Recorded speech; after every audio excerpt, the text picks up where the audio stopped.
Hey, sixth graders, it's Miss Nickley.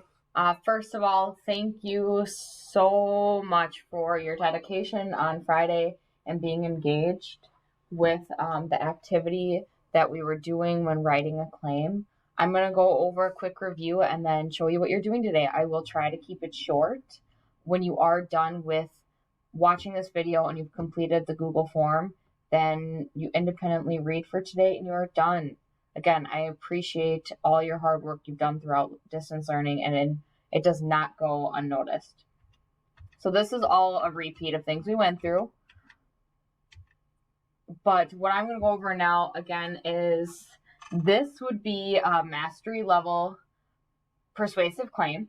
So again, you see I have my audience here in the gray. So the Minnesota Department of Education. I have my specific action. Should consider not standardized testing this spring.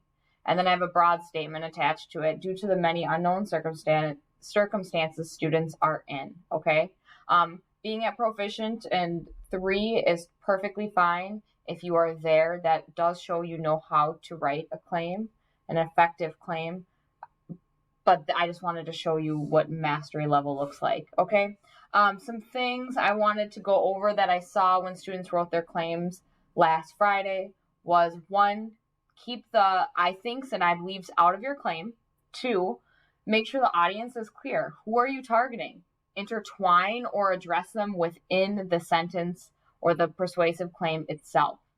3, keep your claim to 1 sentence. Many of you I did see sent me a whole paragraph. Keep it short, keep it sweet. That other information will come in your actual writing and persuasive piece, okay? So just 1 sentence.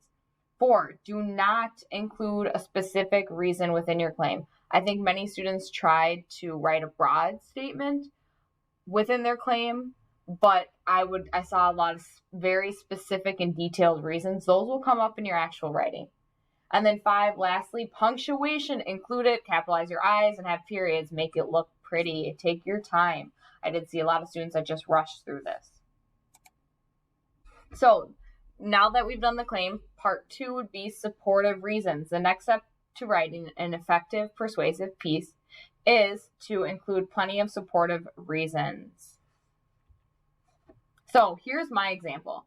And this would be my suggestion would be to brainstorm all the reasons you can possibly think of that would support your claim, but would truly persuade your audience. Again, whoever your audience is, you really want to persuade them. It shouldn't be very broad. So thinking of if you're trying to persuade your parents to buy you the new AirPods versus maybe when you try to persuade your grandma, it might be different. That's just an example. Or if you're trying to persuade your brother or sister, it might be different, okay? So your audience is important. So my example is here, Mounds View, and I just picked a random example. It's not something I'm really thinking. I can think of a million reasons why Mounds View should not do this, but for the fun of a quick topic, I'm going to do this one.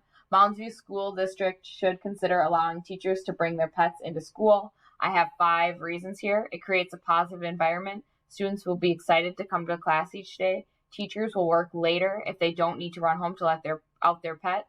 Teachers will be more patient with kids, and teachers will be in a better mood when working with kids. So all of these things are in the benefit of kind of centered around teachers and their work and centered around being more patient with kids and being in a better mood. It is kind of a joke, but I wanted to just show you a quick example that was kind of fun. So again, I'm keeping this very short and sweet. What you are going to practice today is I gave you a claim, okay? You are going to come up with as many reasons as you can to support the claim I'm about to read to you now.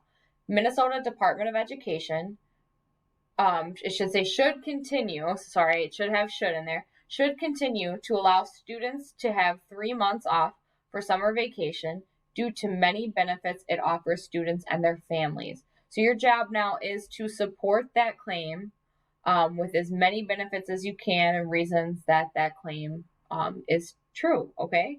Again, you want to persuade the Minnesota Department of Education. And in no way is this actually going to go away.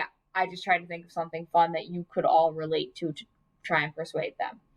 Okay, so that's what you're doing in the Google Meet today. Sorry if this got a little cut off, but again, you are writing as many reasons as you can to support this claim here. Have a wonderful day. I will see you all tomorrow on Wednesday. Keep up the good work. I appreciate it.